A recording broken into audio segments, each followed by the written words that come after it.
Welcome to this week's episode of Promising Young Surgeon. This week, Peter Weber joins us to discuss his career as an airline pilot, and we delve into the lessons that healthcare workers can learn from the aviation industry. We will also touch upon how his work as an airline pilot helped prepare him for and handle the singular experience of being America's Bachelor. Aviation and healthcare are both highly complex industries that share many significant similarities. The aviation industry has had major achievements over the past 2 decades, with the rate of fatal accidents per million flights falling by a factor of 5, while air traffic increased by more than 86%. This is in contrast to the U.S. alone, where there are an estimated 200,000 preventable medical deaths every year, amounting to the equivalent of almost 3 fatal airline crashes per day. There's a great deal that the healthcare industry has learned and can learn from aviation, particularly in the realms of safety and communication. And that's what we're here to focus on today.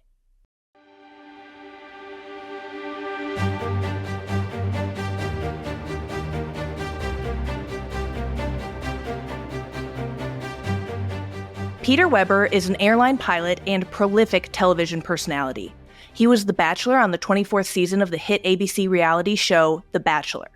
And he has more recently competed on the TV show, The Traitors, which released in 2024. Thank you so much for joining us today, Peter. Thank you so much, Dr. Hardin. It is good to be here. I'm excited. Oh my gosh. Please call me Francis Mei. Francis Mei? Okay. Oh Yeah, my God, look that's at the pup too. Making an Oh, appearance. oh man. Yeah, he's making his great escape. Good job, Binya. Alrighty. So just jumping right into it, what or who inspired you to become a pilot? Ooh, it's a fun question. It's got to go back. The obvious answer is my dad. Growing up since I was a little kid, my dad, he's been an airline pilot, or he was an airline pilot for United Airlines for just over 37 years before he retired a couple of years ago. And, my earliest memories, I remember looking up to him as just, my superhero and seeing him, get dressed up in his uniform and head out on trips and, always bring something kind of, cool back from whatever layover he was on and just being able to ask him questions about planes and, having the opportunity as a little kid to go on flights with him as well and, go visit your dad up in the cockpit and know that, he's the captain, he's the one in charge of that entire airplane. I think just from a really early age, just naturally instilled this level of pride, in what he did in the profession and flying. And my mom, she was a flight attendant as well. So just really came from a flying background. Our whole family was really involved in it. I don't think really there was any other route I was ever destined to really take. I think I maybe try to flirt with some other stuff for a little bit, but ultimately flying was just, it's in my blood, it's my passion. And I think it's just something I was truly always meant to do. I love that. And that's what I was going to say too. As you were talking, I was like, sounds like it was in your blood, which certainly I've seen that. I mean, I've had colleagues who, they themselves are in my generation, they've become surgeons and they are the child of 1 or 2 surgeons themselves. And it really is cool when you have that multi-generational connection and absolutely. The ability to, have a mentor in your own family. I think that's incredible. I'd like to call back to, so in the U.S., to go into medicine, to become a physician in the U.S., we do an undergrad degree, which is 4 years, and then medical school, which is 4 years, and then residency, which is 3 to 7 years. It's a minimum of 5 if you want to become a surgeon, and then add or subtract a fellowship from that, which is an additional 1 to 3 years. That's a lot of schooling. I'm kind of fatigued just talking about it and thinking about it. But basically, at the end of all of that, you're an attending physician or an attending surgeon. And so by that point, most of us are in our 30s, our 20s have long passed us by. And, that's an interesting position to be in. But that being said, obviously, I'd say many people who are in highly driven professional careers have that type of experience. And so I would love to hear from you about kind of the education required, the training process, all the years that go into becoming an airline pilot and developing that expertise. Yeah, for sure. I don't know if it's that many years of actually going to school, but it definitely, it does take you have to put your time in. For me specifically, there's so many different avenues and routes to becoming a pilot, and also depending on what kind of pilot you want to be. Originally I actually had aspirations I wanted to go be a fighter pilot in the Air Force. And so that was the route that I had originally maybe thought I was going to take. I had applied to the Air Force Academy. And at that point, that was like my dream school to get into. And I didn't get in directly to the Air Force Academy right out of high school. I'd been offered going through a prep school, which was like a little bit of a delay. And instead of doing that, I decided to go the ROTC route, just through like a normal university. And so I actually enrolled in Baylor University. Actually, they have a really good med school there as well. And I was going to do a 4-year degree and do the ROTC program as well, graduate fully qualified officer in the United States Air Force, and hopefully get a pilot slot after and go to flight school and take that route. And I pursued that for about a year for my freshman year, and then my second year, my sophomore year, I was going to give my oath to if my scholarship was going to take effect, and I was going to be fully committed. And I just decided that I was probably more meant for the civilian route, and that was just the direction I wanted to take it. So ended up leaving Baylor, and I went back to California, where I was living at the time, where I grew up, and started just going to flight school at my local airport. Yeah. What's cool is there's so many different avenues you can go. I think probably the most prestigious aviation focused school is Embry-Riddle. They have 2 universities, one in Arizona, one in Florida. And there it's really cool because obviously everyone is pretty much for the most part pursuing flying and trying to become a pilot. So it's, you have a lot of like-minded people there, and you're going to classes every day and you're doing your flight training after. For me, I ended up I did community college for, my second year, about a year and a half after I left Baylor. And during that time, I was working just on my own, not associated with any type of university, but just going to flight school. Then I was, earning my private pilot license, my instrument rating, my multi-engine rating, my commercial license, my multi-commercial license. And then once you get to your commercial level and you have 250 hours of what it requires for flight training to earn that, then you can start flying for hire and start earning a living that way. Different avenues at that point too, because you're not really a seasoned pilot at that point. You still have about 250, 300 hours. So the kind of jobs that you're looking at are flying skydivers or doing traffic watch, banner towing, flying simple single engine, propeller airplanes, and, building your time that way until you have enough experience to, get into maybe a jet. For me, I was actually very fortunate. It's a really cool story. It goes back to a relationship I had made in high school. I had joined the rocketry club my junior year of high school. And from that class, I did it my junior year and my senior year. I ended up meeting a mentor of ours. His name is Paul Avery. And he, at that time, was a Delta Airlines captain on the 757, 767.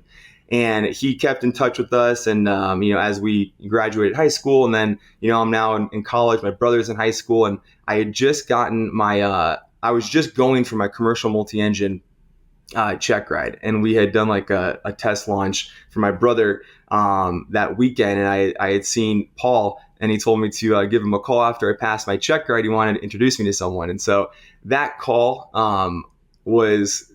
it definitely set the course for my career, and I'm so incredibly blessed and lucky to have had the opportunity. I gave him a call, and he ended up essentially setting me up with an interview with the owner of a Part 135 corporate jet flying company. And at this point, I have like 300 hours, so I'm pretty fresh, right? Pretty green. And I go into the interview, knock it out of the park. We got along very well. And I got put in the right seat of a Hawker 700 at about 300 hours, which is not normal. But I was fortunate enough to do that and get that opportunity. And I flew for about 2 years with that company, gaining really valuable multi-engine turbine experience. And that kind of set the course of my career to then go on to a regional airline and then go on to a major airline and end up at United Airlines, which was the ultimate goal where I'm at now. That's incredible. And it actually highlights a lot of what we talk about on this podcast, which is career agility, the ability to stay open to these types of opportunities, because that does not sound uncommon to me. There's like one phone call that sets the course for like the next decade of your career. And it really like it opened up the right door. I Yep. certainly think, but that's true for physicians, pilots, again, like high achieving professionals. Staying open to all these doors and all of these calls means that any one of them can be like this life changing one. And so Oh, I for love sure. that. I mean, yeah. Oh, for sure.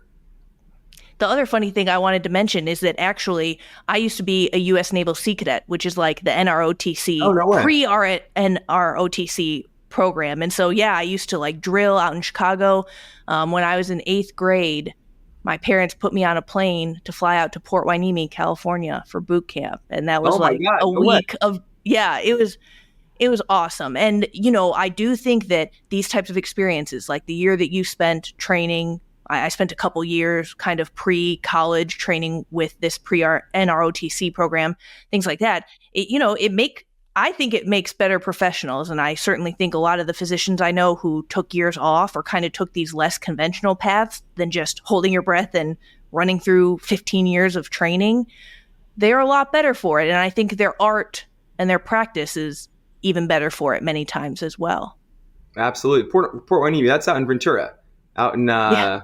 yeah, that's so I trained at a Camarillo airport, very, very close to Port Hueneme. That's Oh my awesome. gosh, that's Well, crazy. I just, I mean, it's a little funny at that age because, like, I was, 12 and everybody else was also like 12, ages 11 to 18 really is the age range for sea cadets like that.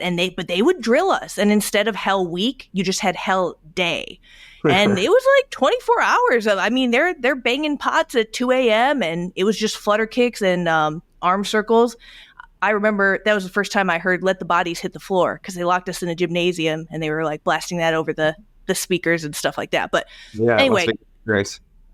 yeah, kind of like a formative childhood experience. But I don't think it's that much of a tangent because this is all part of the same conversation, which is lifetime resilience. I think, I mean, it's the same set of skills. Like if you hear, okay, well, like this child endured like hell day and they listened to Drowning Pool for like 5 hours while doing arm circles. It's like, yeah, that person has proven themselves at a young age to have the grit and resilience to undertake something like this. So Absolutely, yeah. And even though I didn't end up going the Air Force route, I'm so grateful for that experience. I learned so much and made some incredible relationships as well.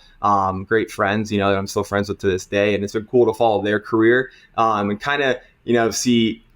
Yeah, you can kind of guess, where my career would have been or would have gone if I would have stayed that route, because a lot of the guys that I was really close with, stayed on that path. But yeah, everyone has their own path and kind of destined to.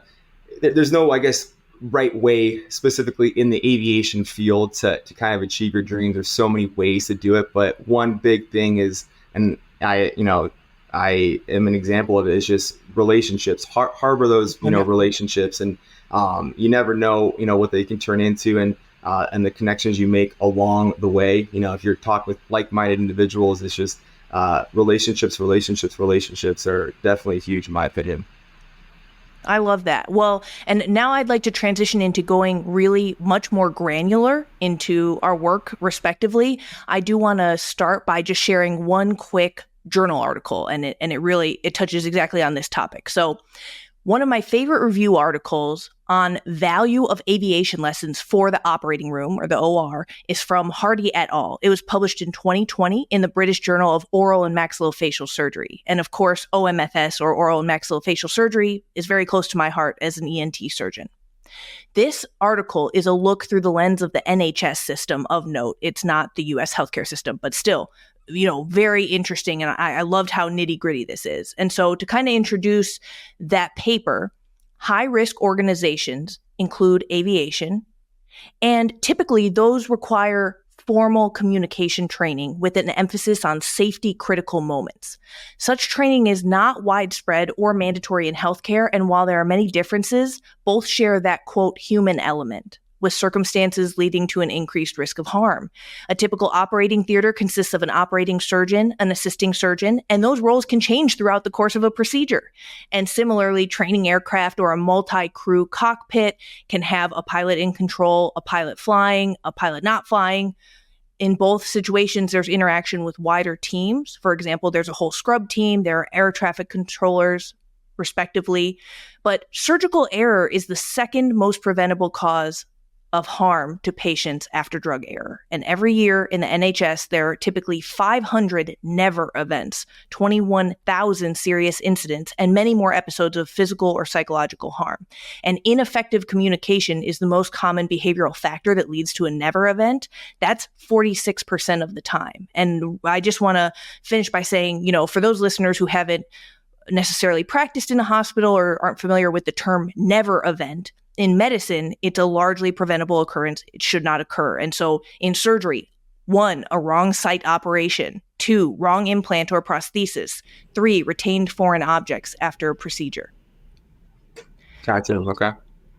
And so, yeah, you can imagine, you may have heard of those types of things in the news because they make the news when something like a wrong site surgery or a never event, particularly at a big hospital system, occurs. It's totally unacceptable. That's certainly, for us, that's the scariest thing. And as a surgeon, yes, these never events, we do try to create so much redundancy in the system to prevent them from ever happening.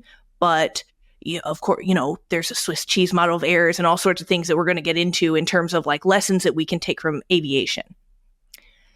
So closed loop communication is one of my favorite things in the world. It is so critical, especially for inpatient care, during residency, even during surgery. But let's use the example of residency, since that's a lot of our focus of conversation on this show. There are to-do lists after rounds, so we all round as a team in the morning. And then typically the boss, the chief, the leader of that team, they will dole out to various junior residents, maybe an intern, maybe even a medical student gets one task or something like that. But there's a 50-item to-do list. And it involves putting in all the appropriate orders for someone. It might be, for example, take this drain out, these JP drains, which are little wound drains that pick up serous fluid after procedures. Those need to come out, and they need to come out on time. Things like that. And make sure their medications are right. So there's a 50-item to-do list. It all gets disseminated out. But of course, closed loop communication is really important there because now it's 6 a.m., the group disbands. Some people go to the OR. Some people go to eat a Fig Newton in the lounge, whatever it may be. But it's there is often breakdown in terms of closing the loop of communication at that point, for instance. And so I wanted to ask you, in pilot training, how do they formally teach closed loop communication? How much does it come up in your current practice? And what tips do you have for us? How do you do it right? Because I definitely get the sense that aviation is doing it perhaps better and more standardized than we are. Yeah, it's interesting hearing you talk about that because there's definitely a lot of commonalities, I guess, with our two fields. One big thing with aviation that's, from when you are a student pilot and it's just drilled into you nonstop is CRM, crew resource management. And it's the essentially just the relationship in the cockpit between usually 2 pilots, sometimes 3 or 4 pilots if you're on an augmented flight, long international flight. But CRM is so critical to the safe operation of an airplane. You mess up in an airplane and really bad things can happen. It's not acceptable. You have to be essentially, there's never a perfect flight, but you have to be, close to perfect almost every flight. So good CRM, which is essentially, when you're flying a standard, I'll go just with an airliner, just a two-man crew. You have a captain and you have a first officer. And obviously, captain's 4 stripes, first officer's 3 stripes. And the captain is the PIC, pilot in command, first officer's SIC, second in command. So captain, final say, they sign for the airplane. They are the final call. They are the ultimate authority of that flight and whatever decision has to be made in that flight.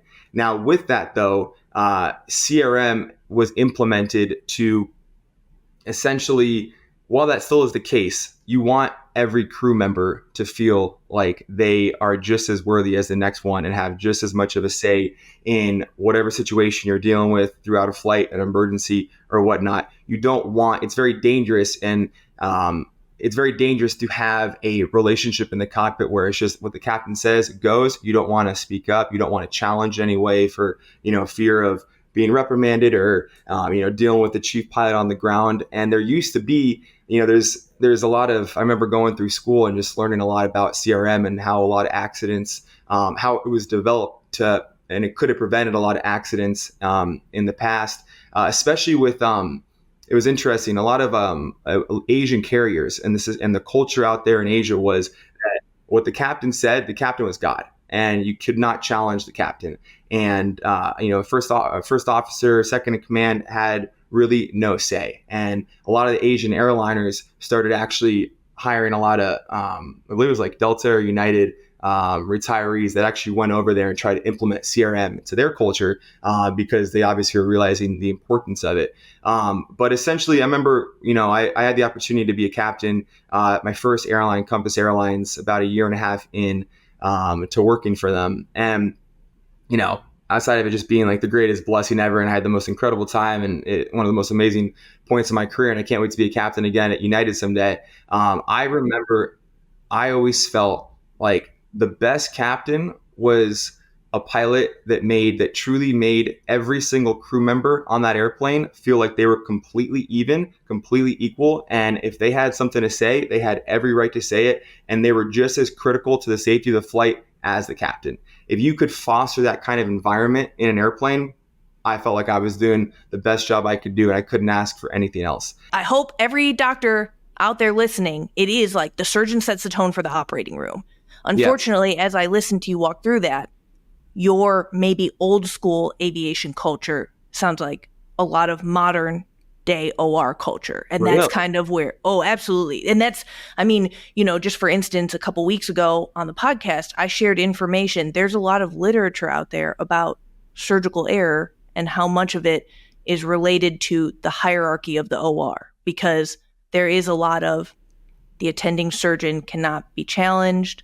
Maybe you have to phrase, you might be like, wow, that's really interesting. I didn't think that we were going that high. Like, is that where the mass definitely was? That's maybe. And even if you phrase it like that, like you might get, chewed out a little bit, like best wishes to you, even if you phrase a question like that. And so you can see how, wrong site surgeries, things like that, like it's very difficult to speak up in a lot of situations. One quote that I was thinking of as you were talking, I had read that Sullenberger, renowned airline pilot Sullenberger, he had been talking in an interview and referred to an era in aviation where pilots, quote, acted like gods with a little g and cowboys with a capital C.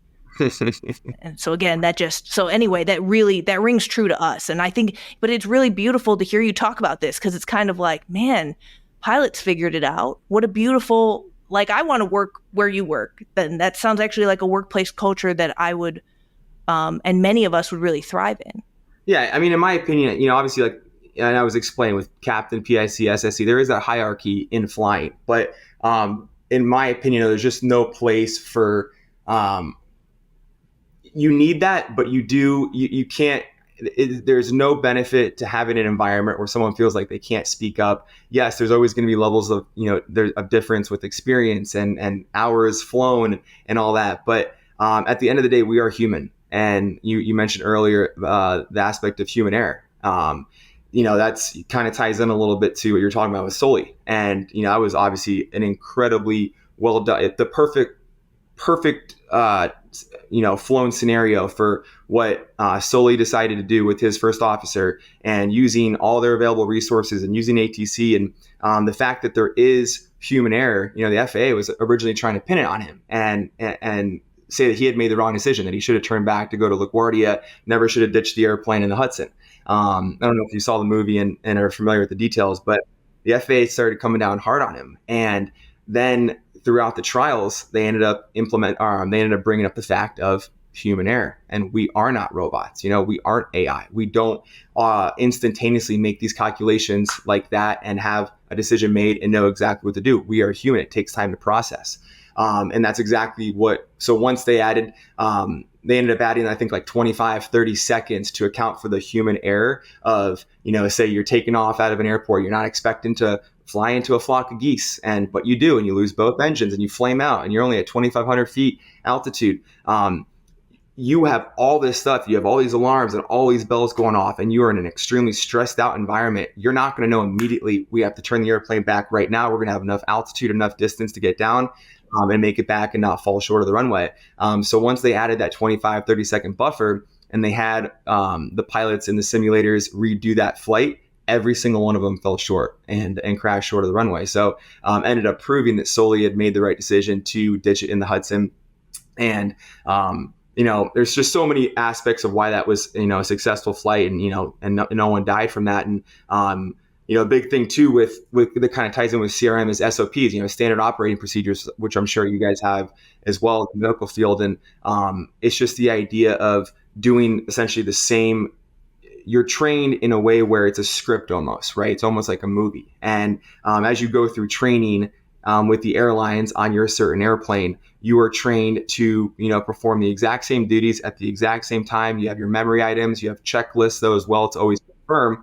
But again, because we are human, you need those checklists to always back up and have a last, blanket there to catch any possible errors. But the beauty of great SOP, standard operating procedures, is, and it's so cool to see it, in my field, I can speak to, is you can go from flight to flight and you can never fly with the same person ever again in your career, which is wild to me, right?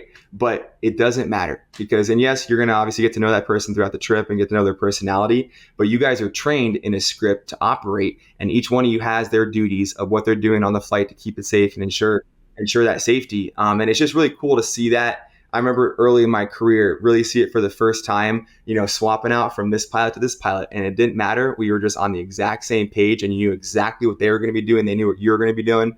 And just to see it play out in real life it's one of the coolest things I think about flying. Wow. And so you would say that, like, with fidelity, that's true.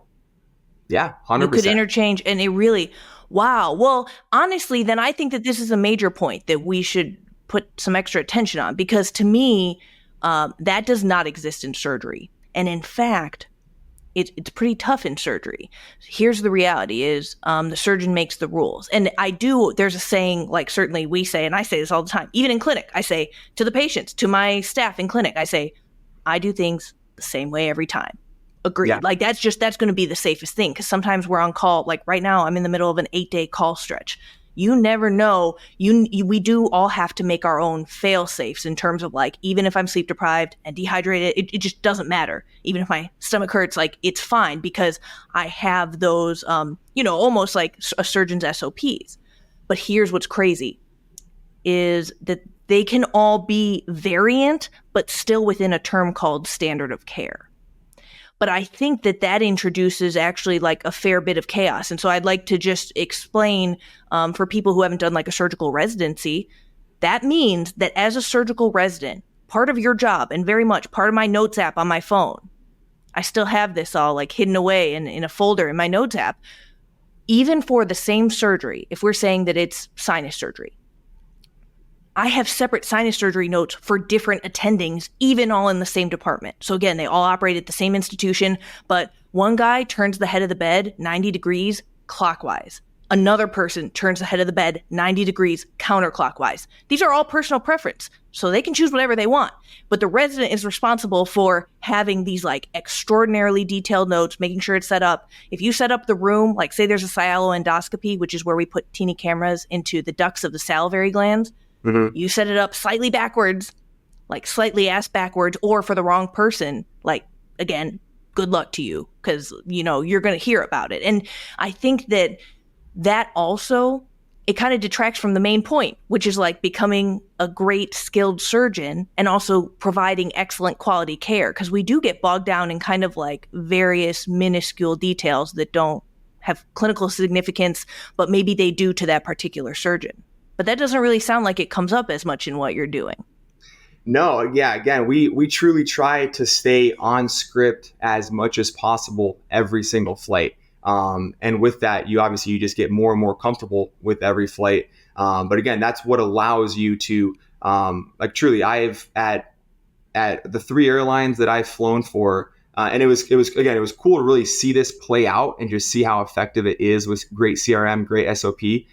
because when I was flying Part 135, which was the corporate jet flying gig I was doing, I was flying with pretty much the same two captains on and off, or just rotating between the two of them for the 2 years I was at that company. And then just one guy was actually me, and this other guy, he was my captain. I was his FO at my second charter company. But going from that environment then to the Part 121 world, which is the airlines, and having that CRM really implemented the SOPs. And really, I maybe flew multiple flights with maybe 10 people in my career, between Wow.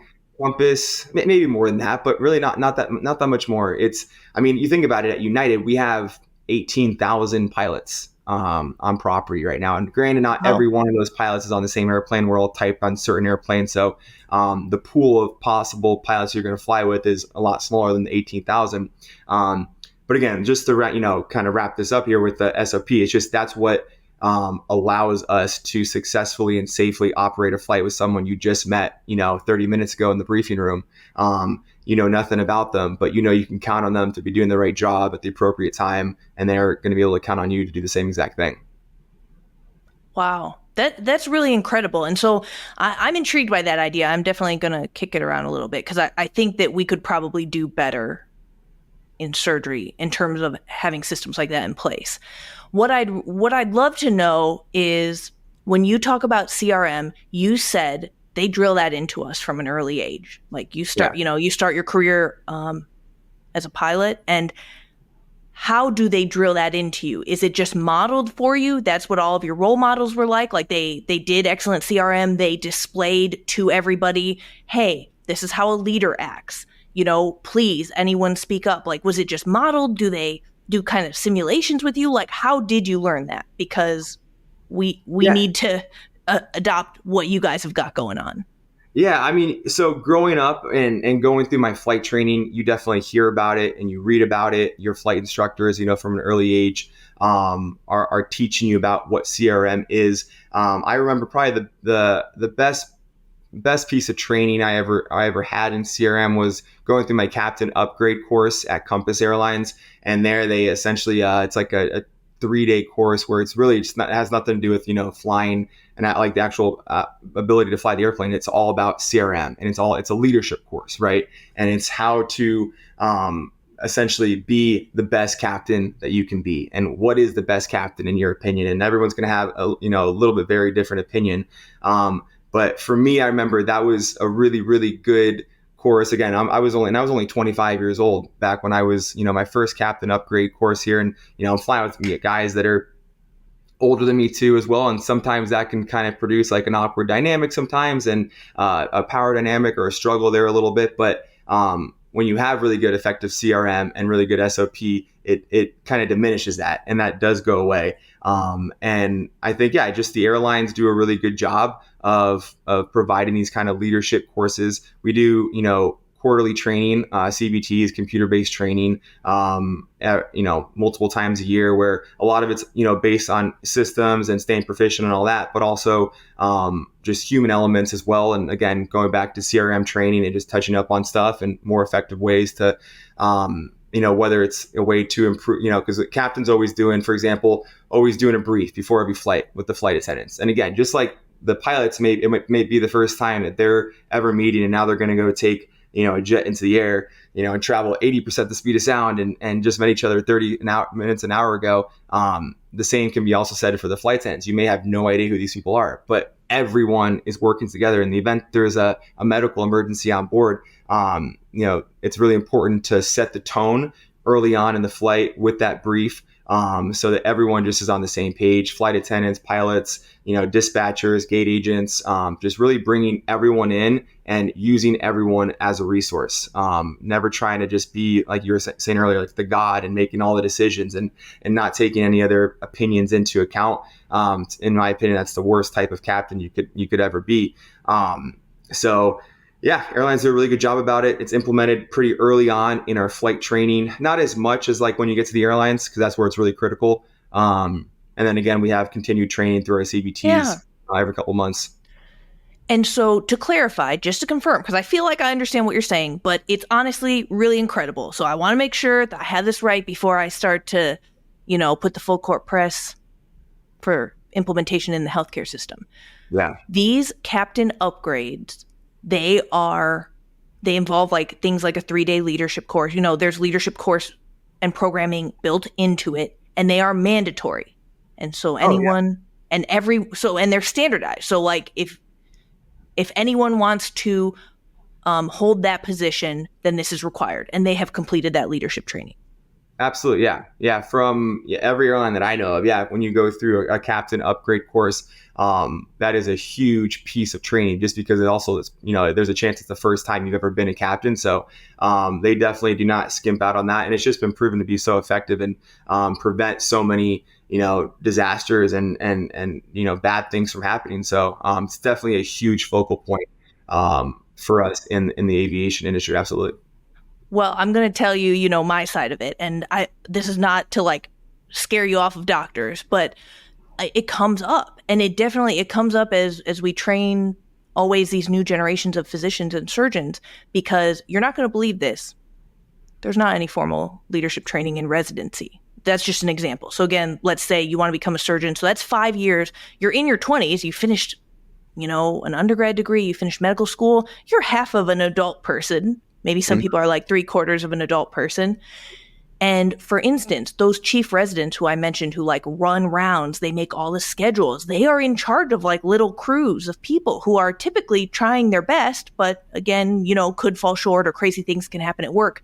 Those chief residents in some programs, like in medicine or, there are psych programs where the faculty or the other residents maybe like vote for a person, which that's awesome. That's a little bit better. Because I will say in my experience and in a lot of surgical experience, just by making it to your 5th year, congratulations, you're a chief. So whatever the vibe and culture that you want, there's going to be no roadblocks, no guardrails on that. Like, do whatever you want. So if you want it to be a reign of terror for just a year, they can try and undo that in a year when a new chief rises, but there's no leadership training. And same thing when you become an attending.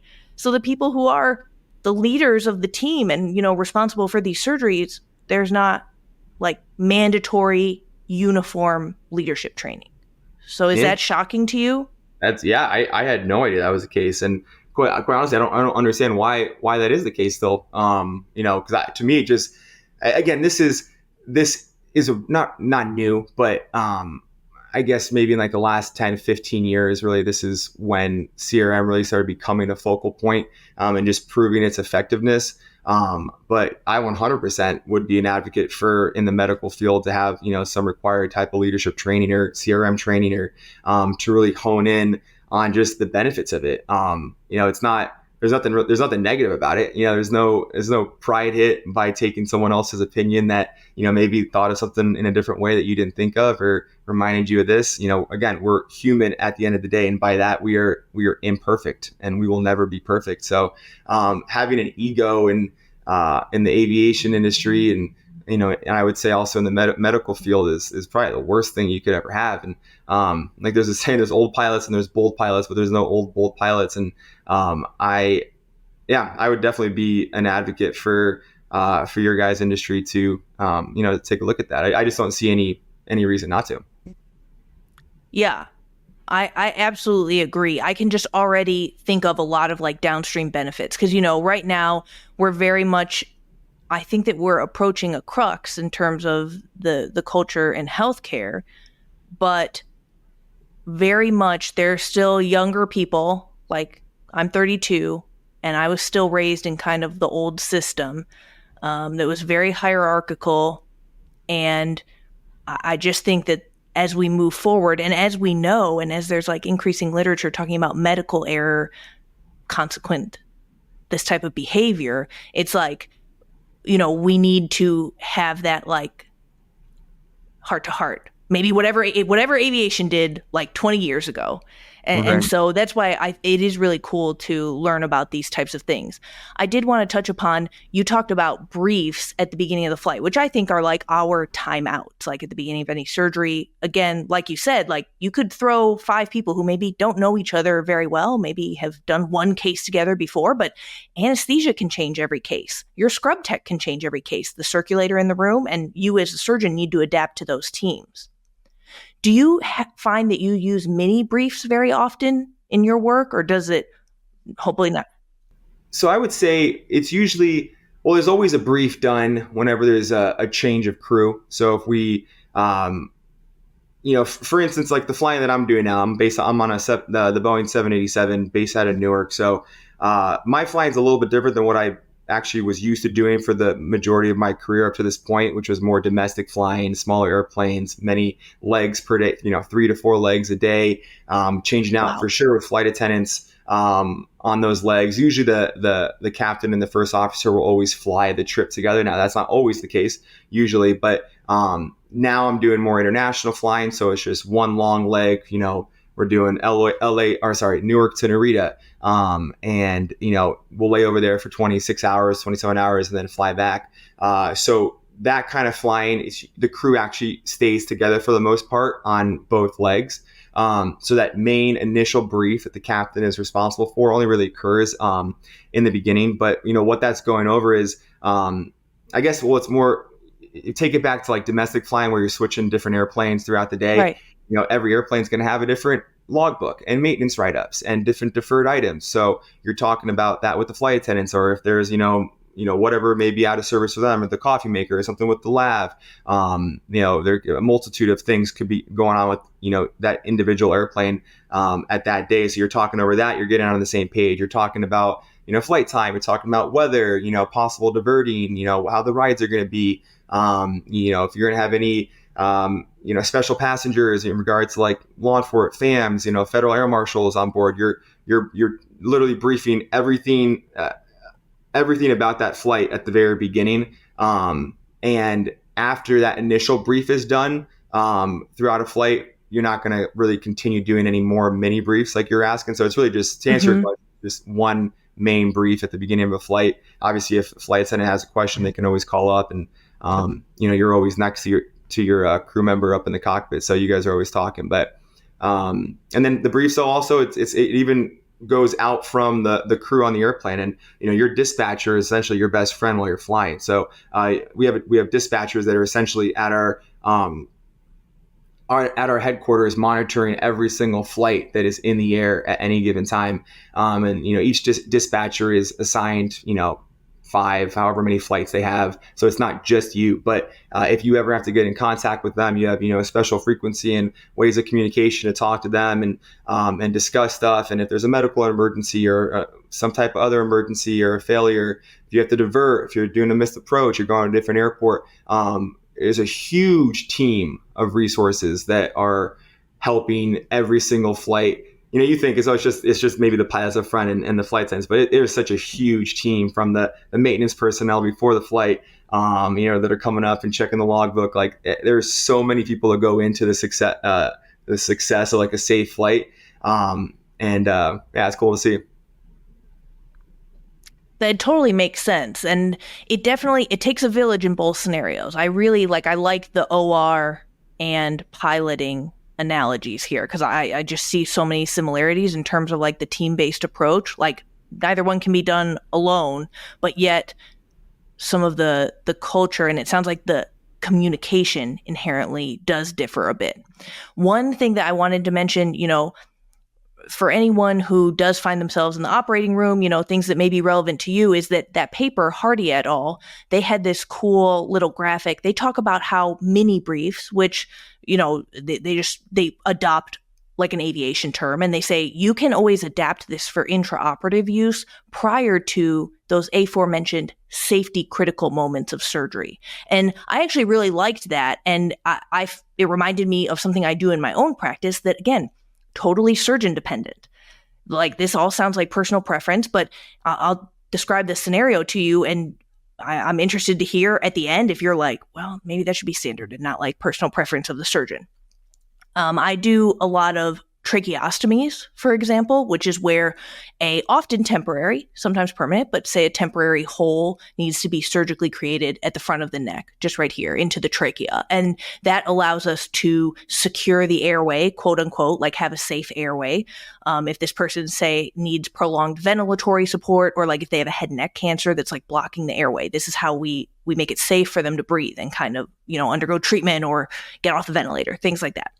So putting a trach in, it does involve several steps to get through, the skin, the muscles, subcutaneous tissues. Often you have to divide the thyroid gland just to get good access, to get really good exposure of the trachea.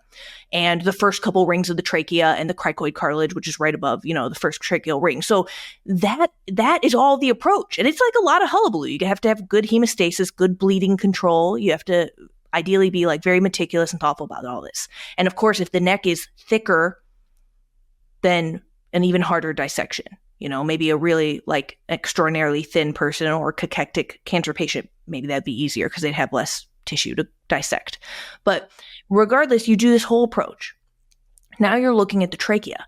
I always do a second timeout, or what I would call one of these mini briefs, because that's a safety critical moment because you're looking at the airway. This patient is intubated. They're asleep. Anesthesia has a tube in their mouth, down their throat, into their trachea.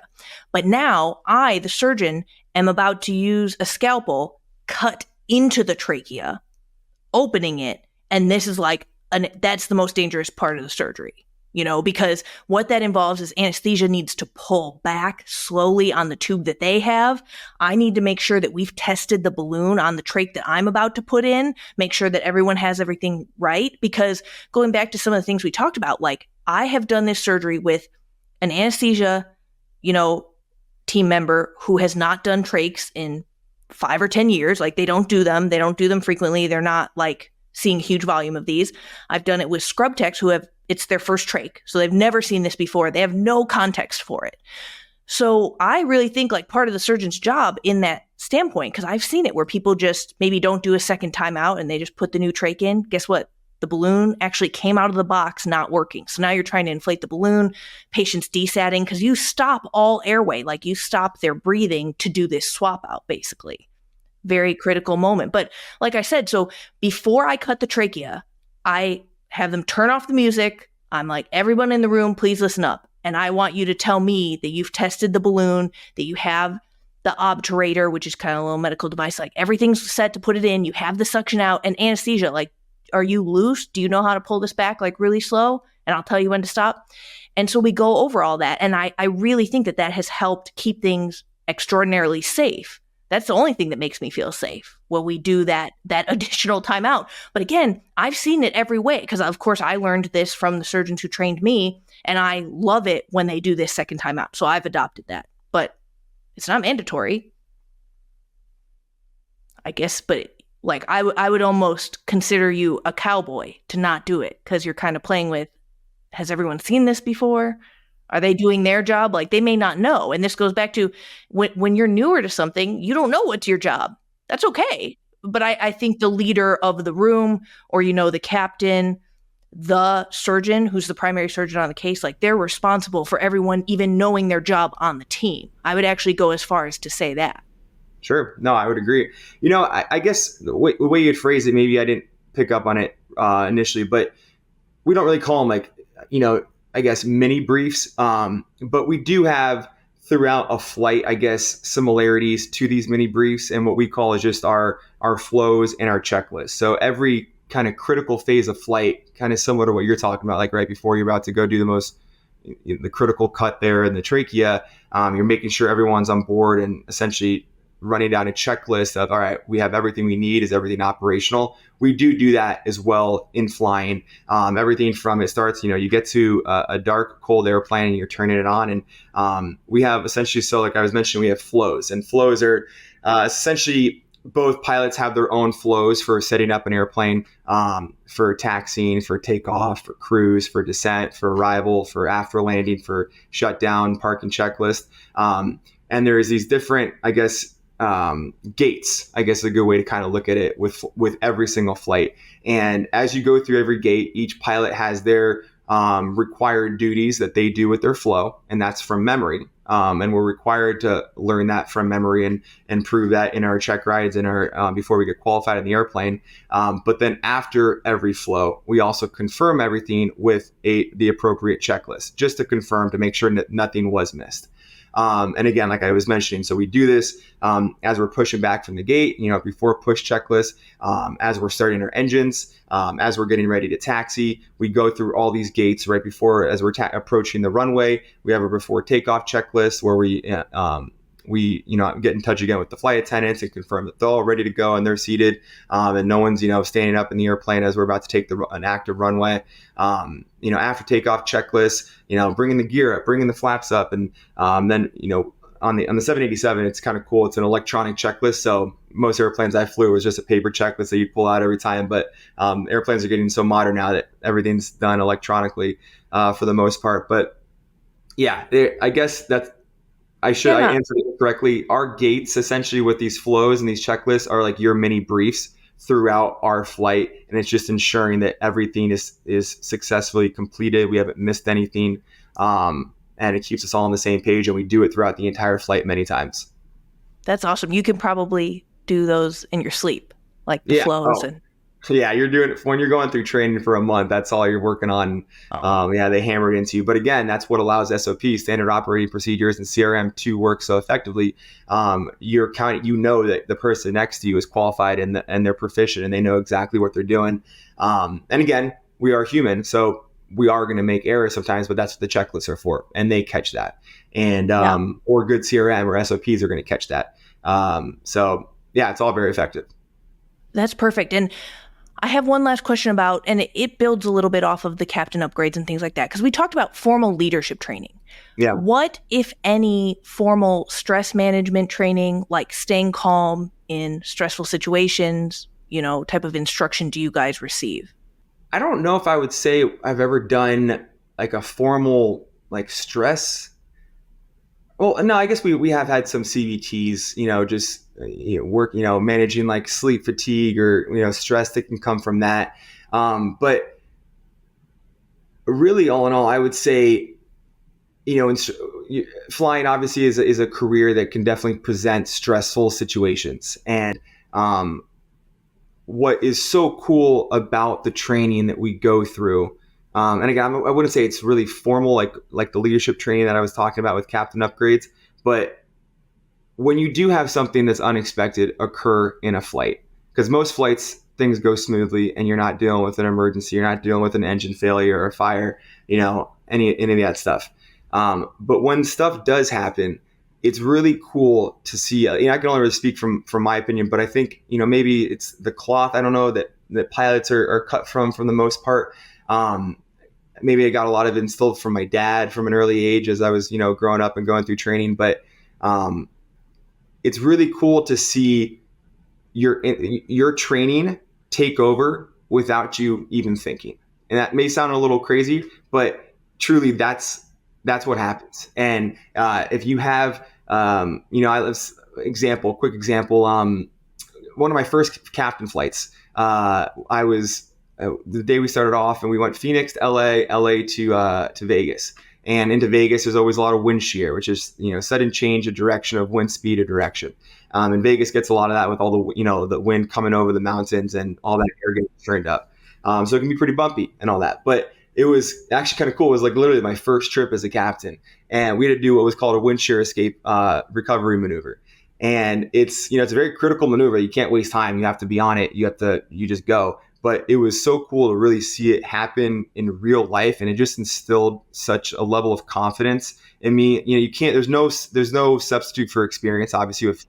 And these are the moments that experience really it pays dividends because I had my first encounter with this, and I was a freshly minted captain, and it was so cool just to see, as I'm looking at my airspeed trend vector indicator, which shows where your airspeed is going to be in about 6 seconds, and we're close to the ground, we're about to land, we're only about 200 feet over the ground, and all of a sudden I see that plummet, which is a big no-no.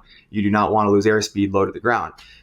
So immediately you just recover, you max thrust, you pitch the airplane up to 20 degrees, you climb out, you don't bring any gear up, you don't bring any flaps up, you just leave the airplane completely configured as is. And you try to separate yourself from the ground as quickly as possible. It's one of the only times in a flight that you're actually allowing the engines of the airplane to deliver the maximum thrust. Usually we don't do that. We flex our engines because it helps with wear and tear. So the engine life can be prolonged even longer. But in this scenario, obviously you need everything. So it was really, I remember that was a really great moment for me in my career where I got that confidence, and we did our escape, maneuver. You would think, I guess, it'd be a stressful situation, but I wasn't even thinking about stress. I was just thinking of, okay, this is what I've been trained for. You don't think, you just do. There's a line from I think Top Gun, and I love it. And so you don't think, just do, with Maverick there. And I've experienced that. Most pilots have, and if they haven't, they probably, they will at some point in their career. But the level, the stressful stuff, it doesn't really, at least for me, it doesn't really exist when you are just reverting back to your training. And if you feel confident in your training, for the most part, you're going to successfully get out of whatever issue you find yourself in. So it's an interesting question you pose with that, with the stress, but I think just really, really good training really mitigates stress really becoming a factor in a flight. Yeah, it totally makes sense. I will say, as a little bit of a nervous flyer, like listening to your story about the Vegas and the wind shears, I was like, okay, I'm a little stressed now, clammy. No. But it was, again, we're trained for that. It was, yeah. We go every 9 months, we go to recurrent training for flying, and we are getting, checked out in these maneuvers, and we're doing stall recoveries. And these are things you don't see on an everyday flight, right? You're not stalling an airplane. Totally. But we're trained for that. And, so I didn't mean to scare you at all in any way. Again, no. Oh my gosh. That's what I mean. I believe you that it's routine. I'm just saying, just like the thought of wind, like if I'm flying and the pilot comes on and he's like, it's a little windy, I'm like, oh my God, here we go again. And that's just me. That's like a personal hang up. Well, and I think that we, of course, so a lot of surgeons have their own types of emergencies they respond to. I'm an otolaryngologist, and so we do airway emergencies, and it's kind of the same thing. Definitely agree in terms of, do I feel stress in the situation? No. Sometimes the threat of stress, or, the threat of an airway emergency, that can cause some stress, or, you're sitting on call. We do take call, and we're at home a lot, taking call situations like that. But one rule that I love, somebody taught me this early, when I was a medical student, and I do adopt it, which is actually never run. And I really love that, especially for people who respond to airway emergencies, because it's tempting to run. Sometimes the difference of a couple seconds, in securing an airway or getting somebody a safe airway in the hospital, yes, that's critical.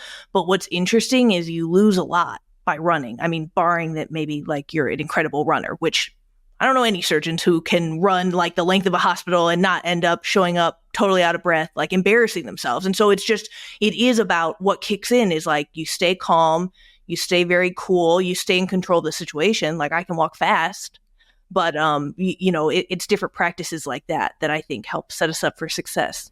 Another thing too that is always preached early in your career is always, we call it staying ahead of the airplane. You never want to actually, this is like figuratively, right? But you never want to be in the airplane. You want to be ahead of the airplane. You want to always be having an out. You want to always be, you never want to be, at cruise altitude. Your workload's probably the least amount at that point. If you're not deviating around weather, you're on your level cruise, you're on autopilot. You're enjoying the view and you're monitoring your ATC frequencies and all that. But the workload definitely is the lowest at that point. But still, you never want to be complacent where you're not ahead of the airplane. And what I mean by that is you always want to be, assuming if you did have an issue, if you had a rapid decompression, if you're on a track system going, across the Atlantic, all the procedures we have in place to do a rapid descent with a rapid decompression, or, if you're close, if you're taking off and you're, low to the ground still, you're always essentially assuming you're going to have an engine failure. And that sounds a little weird, not assuming, but always prepared in case you do. Where am I putting that airplane down? Like what Sully did so wonderfully and saved all those lives. You always want to have a plan and be ahead of the airplane, anticipating something that could happen at that point. So you're never caught with your shorts down, just like, whoa, that's never a place you want to be as a good pilot. Oh, that's perfect. I really appreciate the conversation. I feel like I could talk to you about like aviation and OR for 100 years. So I do want to kind of move on. Cool. Yeah, it's cool. It's even more similar than I appreciated, even just kind of reading some of these review articles. And hearing stories around the hospital. So I just want to pivot real quick as we're closing up here. But Yeah. as I mentioned earlier, I'm very passionate about career agility. I believe a lot in like none of these experiences are wasted. I even think things like ROTC experience when younger, that can be very formative and instill a lot of character into someone that they can then utilize in other areas of their life for their whole life. And so and what I love is when people step out of the very narrow professional boxes that we get put in. Pilot, doctor, things like that. And they go on to find success in these other avenues. And so, of course, you were the Bachelor. For any listeners who have been living under a rock and don't know how that show works, The Bachelor dates 30 women. There are weekly eliminations, and there are single and group dates, sometimes a 2-on-1 date. That's very lit. Sorry, maybe not for you, but for me, it's pretty lit. And then the group narrow. I signed myself up for that. Yeah, I was going to say, like, maybe you don't feel the same, but the group narrows down until the finale, at which point there's often a proposal. It's often, that's also pretty lit. It's romantic. People cry, like not me, but people will cry at the finale and stuff like that. So, of course, that's an extraordinarily singular experience and seems like an extraordinarily high stress environment at times as well. And so could you speak to how your training actually and your experience as a pilot helped prepare you for such a unique and incredibly scrutinized high stress journey? Oh man, you asked some good questions. I've never been asked that. There's not really that many similarities between the two. Mm-hmm. But I would say just on the show, you get put in really uncomfortable, tough, unique situations you've never even come close to been putting into in your entire life. And people definitely react in a multitude of ways, like you were just mentioning. Some are extremely emotional, and some are unemotional, and some are there for good reasons, intentions, bad, and all of that. It's funny. I'm a pretty emotional person, right?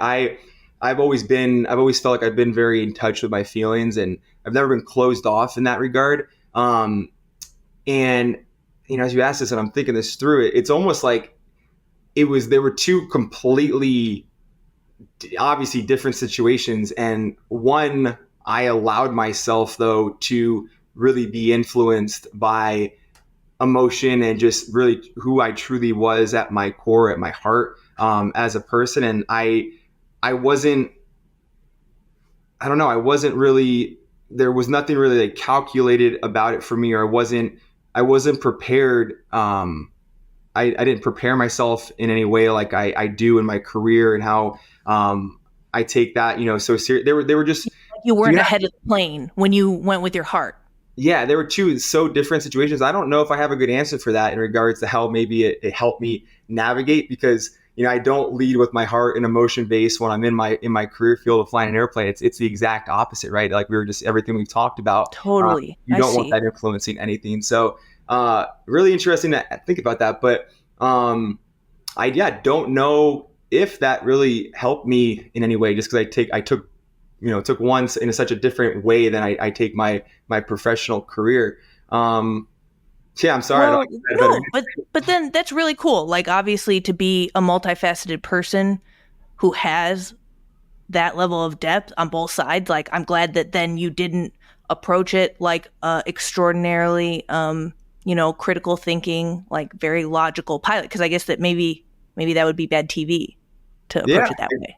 I guess, yeah. I don't know. I don't think I could have done it that way. Like, I truly, and you hear crazy things from the show, but like I've always been like this hopeless romantic, right? So I was just, it was just heart, and maybe I went a little too far with that because maybe it got me in some trouble in some ways, but I was just being me. But yeah, I think, they're very, very different experiences for sure. Just one more question about The Bachelor, but it's notorious for late filming nights, particularly early on in the season when there's a lot of contestants. And so, how much did late nights affect you? And, did you have any practices for wellness, both mental and physical wellness, that you already had in place, of course, prior to this experience, that did help carry you through despite an actually really grueling schedule? There's only so much that you could have done. Like specifically being Bachelorette was a little bit easier. Obviously, when you're one of the contestants and you're not involved with every single scene, pretty much.